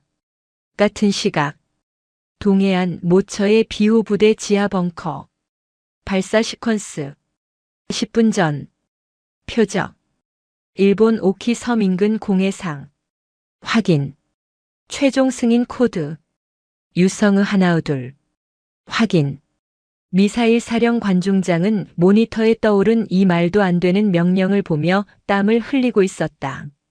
국방부 장관과 합참의장의 직인이 찍힌 긴급 훈련 명령이었지만 그 훈련의 내용은 사실상의 전쟁이었다. 정말 이대로 진행하나. 그가 망설이며 결제 버튼 위에서 손을 떨고 있을 때였다. 따르르릉. 그의 집무실에 있는 오직 단 한 사람 국군 방첩 사령관하고만 연결되는 붉은색 비상 전화기가 울렸다. 그는 떨리는 손으로 수화기를 들었다. 윤 중장? 지금. 자네. 직무 정지. 수화기 너머로 연기 냄새가 섞인 차갑고 갈라진 윤나경의 목소리가 들려왔다. 사령관. 지금 당장. 그 망할 발사 버튼에서 손 떼십시오. 윤 중장. 이건 장관님의 유성의 하나의둘 코드는 반역자가 만든 가짜입니다. 진짜 작전 중지 인증 코드 전송합니다. 코드명 백목련의제로. 지금 이 나라의 안보가 당신의 손에 달렸습니다. 미사일 사령관은 10초간의 침묵 끝에 결단했다. 그는 장관의 명령이 아닌 강철의 백목련의 목소리를 믿기로 했다. 총원, 발사 중지, 발사 시퀀스, 즉각 중단하라. 지금 당장. 그리고 이 명령을 하다란. 유성 라인, 전원 체포해. 유성 타워 130층 펜트하우스. 황필상 회장은 자신의 작품이 완성되는 것을 와인을 마시며 지켜보고 있었다. 그는 자신의 거대한 모니터를 통해 비호부대의 미사일이 발사대에 기립하는 장면을 실시간으로 훔쳐보고 있었다. 그래. 불을 뿜어라. 나의 전쟁이여. 그가 와인 잔을 높이 들었을 때였다. 쾅. 夸과과광. 펜트하우스의 강화 유리창이 바깥에서 가해진 엄청난 소음과 충격에 금이 가기 시작했다. 무슨. 황필상이 창가로 다가갔을 때 그는 자신의 눈을 의심했다. 두두두두두. 그의 펜트하우스 창밖 허공에 검은색 시누크 헬기 2대가 떠 있었다. 그리고 그 헬기에서 제707 특수임무단의 검은 베레모들이 로프를 타고 자신의 테라스로 강화하고 있었다. 이럴 리가. 동시에 그의 펜트하우스 현관문이 폭약에 의해 산산조각 났다. 쾅.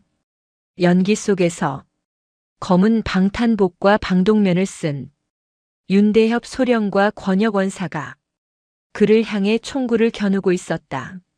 어떻게. 내 놈들이. 황필상은 벙커의 문이 열렸다는 것을 깨달았다. 황필상. 헬기의 거센 바람을 맞으며 테라스에서 한 여자가 걸어 들어왔다. 청소부 유니폼은 벗어던지고 검은 방탄복 차림에 그을음으로 동안의 얼굴이 얼룩진 윤나경 중장이었다. 그녀는 직무 정지된 사령관이 아니었다. 그녀는 대통령의 직접 명령을 받고 이 반역의 심장부를 도려내기 위해 온 집행관이었다. 내 놈의 전쟁은 끝났다. 황필상은 모든 것을 잃었음을 깨닫고 광기 어린 웃음을 터뜨렸다. 내가 졌다고 생각하나? 내가 무너지면 이 나라 경제가. 닥쳐. 윤나경은 강백호가 피 흘리며 건넨 그 데이터 칩을 황필상의 얼굴에 던졌다. 내 놈이 판 것은 기술이 아니었어. 내 놈이 판 것은 이 땅에서 내 놈을 믿고 살아온 수천만 국민들이 목숨이었다. 그녀는 자신의 권총을 뽑아 황필상의 이마가 아닌 그의 무릎을 정확히 쐈다. 탕. 끄아악. 내 놈은 영웅처럼 죽을 자격도 없어. 넌 내 놈이 판 기술로 고통받은 사람들이 피눈물을 평생 감옥에서 무릎 꿇고 참회하게 될 거다. 윤나경은 쓰러진 황필상을 내려다보며 무전기를 들었다. 방첩사령부. 강철의 백목련이다. 용의 머리. 확보했다. 작전 종료. 에필로그. 그 후 한 달 뒤 대한민국은 유성 게이트로 인해 건국 이래 최대의 혼란과 동시에 가장 거대한 정화를 겪었다. 황필상의 지하 벙커에서 나온 데이터는 정계, 재계, 법조계 그리고 군 내부의 암세포를 모조리 적시하고 있었다. 수백 명이 체포되었고 대한민국은 뼈아픈 수술을 감내해야 했다. 국군 수도병원 중환자실. 콜록. 전신에 붕대를 감은 강백호가 간신히 눈을 떴다. 그의 붉은 머리는 모두 타버렸지만 그의 눈빛은 살아있었다. 그의 앞에는 고릴라 채치수와 항공사 직원 이하나가 꽃바구니를 들고 서 있었다. 당신들이 여길 왜? 이하나가 눈물을 글썽이며 고개를 숙였다. 감사합니다. 저희 공항 직원 일동이 모금했어요. 당신이 아니었다면 강백호는 그들의 감사라는 말이 자신의 으스러진 어깨보다 더 아프게 느껴졌다. 그때 병실 문이 열리고 윤나경 중장이 완벽한 정복 차림으로 들어왔다. 나가들 보게. 채치수와 이하나는 세 개의 별에 압도되어 경례를 하고 좁은 병실을 빠져나갔다. 윤나경은 붕대만 남은 강백호의 침대맡에 섰다. 꼴이 말이 아니군. 죄송합니다. 죄송할 것 없다. 내가 2천만 수도권 시민과 5천만 국민 그리고 한일간이 전쟁을 막았으니까. 윤나경은 대통령의 서명이 담긴 특별 사면장과 국가유공자 증서를 그의 붕대 위에 올려놓았다. 이게 뭡니까? 내 놈이 참교육을 수석으로 수료했다는 증서다. 윤나경의 입가에 아주 옅은 미소가 걸렸다. 강백호, 넌 내가 저지른 죄에 대한 죗값은 이미 그 불길 속에서 다 치렀다. 이제 남은 인생은 국가유공자로 그리고 해병으로 떳떳하게 살아. 강백호는 아무 말도 하지 못했다. 그저 붕대 밖으로 나온 그의 눈에서 뜨거운 눈물이 흘러내렸다. 김포국제공항. 1년 뒤. 어서 오십시오. 양양행. 이하나가 밝은 목소리로 승객을 맞이하고 있었다. 공항은 그날의 소동을 잊은 듯 평화로웠다. 하지만 그녀의 데스크 위에는 국군 장병 여러분 감사합니다라는 작은 팻말이 놓여 있었다. 과천 국군방첩사령부. 윤나경 중장은 양양행 비행기 표를 찢어 쓰레기통에 버렸다. 그녀의 휴가는 이번에도 날아갔다. 사령관님, 유성그룹 잔당 마지막 한 놈까지 청소 완료했습니다. 그리고 강백호 교관께서 이번 신임 요원들 참교육이 아주 만족스럽다고 하십니다. 권혁 원사와 윤대협 소령의 보고에 윤나경은 창밖을 바라보았다. 그녀의 동안 얼굴은 여전히 아름다웠지만 그 누구도 그녀를 동안이라고 부르지 못했다. 그녀는 강철의 백목년이니까 그녀의 참교육은 아직 끝나지 않았다. 오늘도 요지경 사연을 잘 들어주셔서 감사합니다.